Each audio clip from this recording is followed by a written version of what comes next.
quickly, except for one in the middle is kind of long. But the first one is about why I avoided red meat for 5 months. Now, red meat is my favorite food, and I don't eat it every single day. But last year, when I had the black mold poisoning that settled in my chest and my heart, it was causing lactic acidosis because mold causes excess buildup of lactic acid, which is a waste that poisons the blood. And it also depletes B vitamins out of your body, and your stomach needs B vitamins to make hydrochloric acid. So when I ate red meat, my digestive system didn't do very well with it. My palpitations would get worse. And that happened twice in the late winter of 2016. So I stopped red meat as I fixed my body up with supplements, and then I was able to get back on it. Now, this is true for other foods. So there are some people who are sick. You got to have a healthy body to digest food sometimes. So if you have a chronic fungus, yeast, bacteria, parasite, you have to avoid sugar, which may include fruit, and you want to avoid dairy products. But then as you get your body back to health, you can get back on these foods. So the point here is that even some natural foods should be temporarily stopped as you're trying to build up the health of your body. Okay, the next thing I want to talk about is I've mentioned this before, that the GAPS diet, which is designed to reverse autism in kids, it's accidentally ketogenic. I analyzed it a number of months ago and looked at the grams of fat, protein, and carbohydrates. And it's very healing. It's got very healing foods for the intestines, fatty meats and ripe fruit and sauerkraut, fermented foods, but it's also ketogenic. So just recently I thought of the Budwig diet, which we're going back to the 1950s or earlier, by a woman named Budwig, and she said cottage cheese and flaxseed oil together is important for reversing cancer. And well, guess what? Cottage cheese and flaxseed oil combined, it's very ketogenic. Now, if you go back to that era, there wasn't much sugar. And if somebody had cancer and they lost their appetite, they're not eating much food. They're really close to ketosis because of the fasting aspect. You load them up with a bunch of fat, they go into ketosis, that reverses their cancer. Another diet would be from Weston A. Price. So what he was famous for a number of things, but one of the things he was famous for was he would show up at people's homes and they had a relative dying on the bed, and he had cod liver oil and high vitamin butter, which means cows were eating grass in June when the grass was very vibrant and growing fast. And the milk that they got from those cows turned into butter. It was kind of an orange color, not yellow. High vitamin butter is orange. He combined the cod liver oil and the butter together, and he brought people back to life. So, and they were on their deathbed. So they probably were fasting because he didn't have much of an appetite. And then they got loaded up with really, really healthy oils. Now you could say, well, the oils themselves have all these nutrients that could reverse cancer. That might be true. But ketones from ketosis kills cancer. So I just want to say that 3 very important famous diets from the past, the GAPS diet, the Budwig diet, and the butter and cod liver oil from Weston Price, they're all ketogenic. Okay, the next one. We had a patient who 10 years ago had her gallbladder tested with a test called the HIDA scan, HIDA.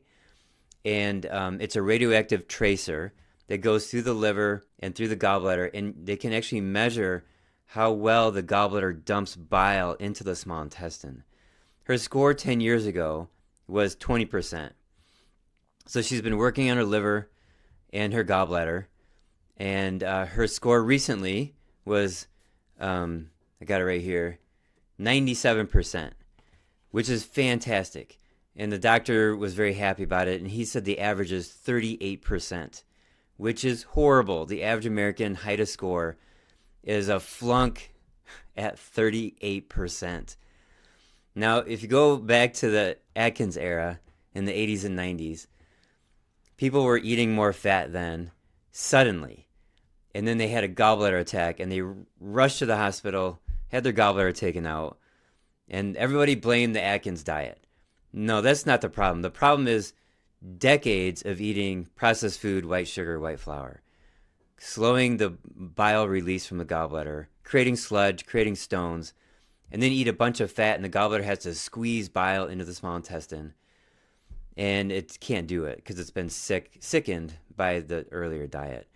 So I think this is a huge problem. There are some people who go into ketosis, and their cholesterol goes up. There's now two reasons that I could certainly say why, but one of the reasons is because of gallbladder dysfunction. So if our average gallbladder score on the HIDA test in this country is 38, this is for people who are sick. These are people in the hospital. Then that's a really bad indicator of the health of our gallbladder and liver. Okay, but that's the population of that is people who are pretty sick. Okay, the next one is on sleep drugs, the hypnotics. And these are horrible drugs. And I had a few thoughts to say about it, and I decided to research it a little bit. And you can easily just research sleep drug hypnotics, and every single compilation of research, it's bad. And I read through one of them. I'll put a link below. But these are the notes I got from this. So the deaths associated from these drugs, like Lunesta or Ambien, are just as high as cigarettes. 300 to 400,000 people a year die with an association of hypnotics. And they call it a quiet death because it happens at night. And the people who are on these drugs may already have cardiovascular disease or some other disease. And when they are at the morgue, there's no autopsy, there's no determination of death because their age is advanced. Well, it could be the sleep hypnotics. Okay, so there was one particular compilation of studies, and I'm saying Geisinger Health System data. So pentobarbital was a preferred sleep drug hypnotic for many decades. And it's the same drug used for the death penalty, the death sentence. So they just use lower doses. Okay, but they're not using that anymore. But the newer modern drugs, according to the epidemiological data, are not any safer.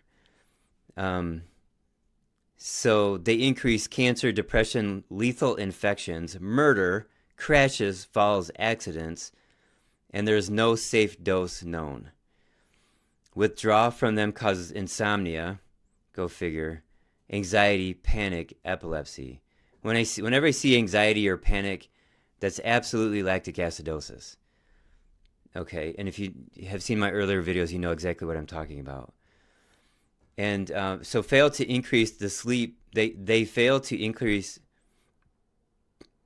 the sleep significantly, even at high doses. Lastly, they fail to increase sleep, even at high doses. So they don't even work.